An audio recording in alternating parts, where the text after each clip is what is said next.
buri bitotsi mwongeraho ndasubira kandi ndibwa ndasinzira nangwa mu by'amaswa kandi aragaruka wese niki cyanye niki Imana yavuze ku gihugu cya Kongo numva ngize ubwoba ndicara gitanda muri bitotsi ngo nduhe ndaza nzutse umushitsi twari kumwe yari yaraye mu rugo musanga mu cyumba ciwe aho yararya ndamubwira ngo nabuze bitotsi kandi kigushije bitotsi ni igihugu kandi mu bantu bahunze okay mu bantu bimutse neza batari kukamwe mu gihugu ndi mu bambere nuko ngo n'umutwaro w'igihugu ntawe nakiyaga ngo turangize tubicarana turasenga twagaje nk'isaha tuko duhudumiya nuko uko byagenze ni jewe na mwene data none ngo dukubite nama numva wa mutwaro kandi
turaba Pentecote dutegerezwa kuvuga ku ndimi twanahanura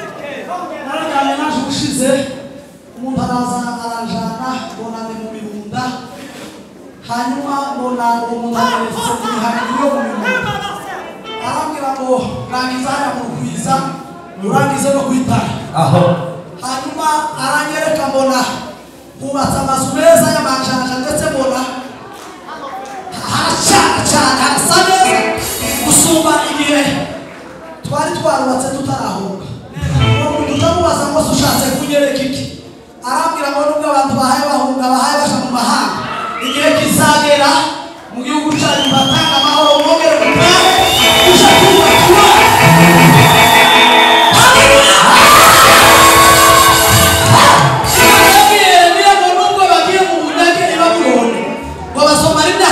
ariko ngo nyuma y'imyaka 70 ngo zabagenderera muri Yeremiya 29 umurongo wa 10 ngo nyuma y'imyaka 70 ngo zabagenderera basohoze ibyo navuze kandi ngo zahamagara igisiga cy'amewe ariwo mugabo uzamufite imigambi myiza kuri mwe igihe kigeze n'Imana yagukije umugabo witwa Puro atanga itangazo aravuga ngo abayuda bose ngo n'udafite amafaranga n'ubushobozi bwo gutaha umwene gihugu amufashirikire ndetse amufashe usome mu gitabo cya Ezra igice cya mbere umurongo wa 4 ngo bakora fundraising barongera barataha iwabo bashaka ndagira ngo mbabwire ngo nubwo twaratuje muri Amerika twaratuje muri Canada twaratuje muri Australia abandi barambiwe n'amakambi n'ubundi buzima igihe Imana yategetse ko tuba muri biriya bihe muri Kongo nikirangira Imana izagendera abanyamurenge yongere duhuze n'abakongomani tubane mu mahoro iriya misozi yose twongere tuyituremo ubundi munsi narajyanye ngo umuntu wanyereka arambwira ngo inganje ngo muzongera musuhurireyo habe ibiraro bizakwakirisha